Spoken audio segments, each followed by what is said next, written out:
news from across the border, and the story is developing from Pakistan essentially, where crisis has hit the country. It's reduced to begging for foreign aid, and the Prime Minister of the country, Shehbaz Sharif, has been left embarrassed at the global stage. Amid the economic turbulence, Sharif lamented the situation, said it was shameful for a nuclear country to beg in front of other nations. Pakistan's economic crisis has forced the Prime Minister to seek global aid to fulfill the basic demands of its people. The statement from Sharif came nearly 2 days after the United Arab Emirates agreed to extend the $2 billion loan to Islamabad.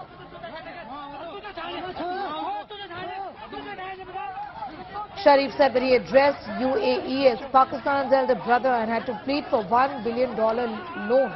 Pakistan struggles to recover from devastating floods this summer and a dire economic crisis. Food prices have skyrocketed and there have been instances of food riots. के missile आप जानते हैं, आप मुझे हमें $1 अरब और दे दें।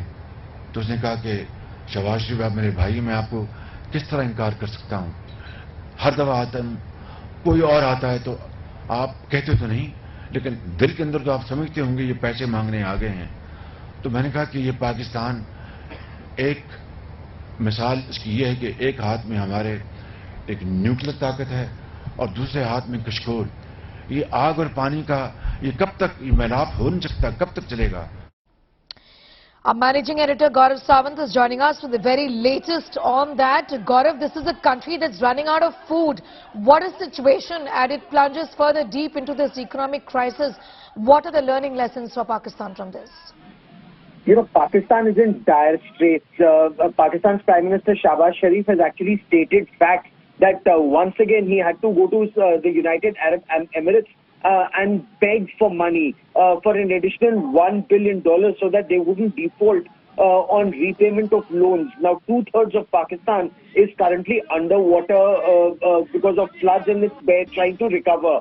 In midst of all this, they have got some money, whether it's Saudi Arabia parking some funds in Pakistani banks or China giving them some aid. But then, you know, the thing is, Pakistan has to repay all these loans. A lot of loans that Pakistan is taking is actually going towards repayment of earlier loans. And the International Monetary Fund has put some very strict conditions on Pakistan, which the people of Pakistan will find extremely difficult.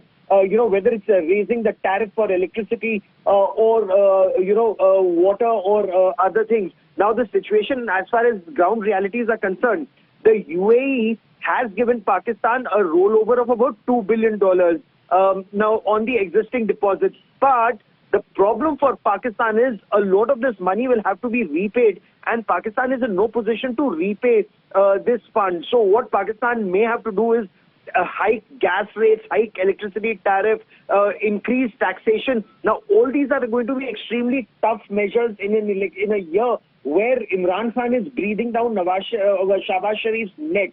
So Pakistan is caught between a rock and a hard place.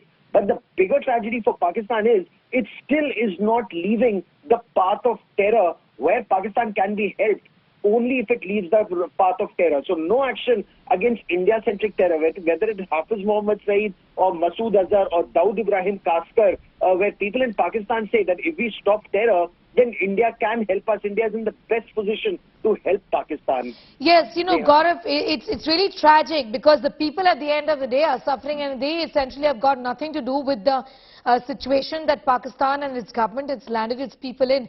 We've seen a severe food crisis, we've seen inflation. However, the priorities of this government and of this country are completely misplaced when it comes to funding terror, when it comes to stoking tensions at the LOC. That is something that is constant when it comes to Pakistan, isn't it? That doesn't change.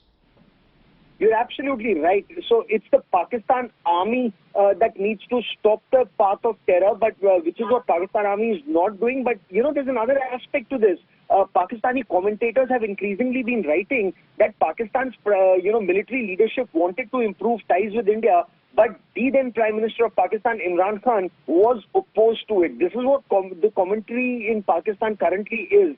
That, you know, whether it's the issue of Kashmir or the issue of terrorism, it is people like Imran Khan who are opposed to it. That's point one. Point two, there is another argument that is given, Sneha, and which is very important for people in India to understand. There is a section in India that says that India needs to strengthen democracy in Pakistan. But if you look at history, whether it's 1993 Mumbai blast in which 257 people were killed, or 26/11 Mumbai terror attacks, where again 166 people were killed, they were all civilian leadership in power in Pakistan. So whether it's military leadership or civilian leadership, nobody has cracked down on India-centric terror. And that is where India needs to be very careful that if you are giving any aid to Pakistan, should Pakistan ask for it, are we actually ending up, giving milk to a snake that will in turn come and bite us in years to come? That's a big issue as far as India is concerned. Gaurav, I want to thank you for the moment for putting that story into perspective. That was the managing editor, Gaurav Sawant, with all of those details as to the kind of crisis that Pakistan has found itself in.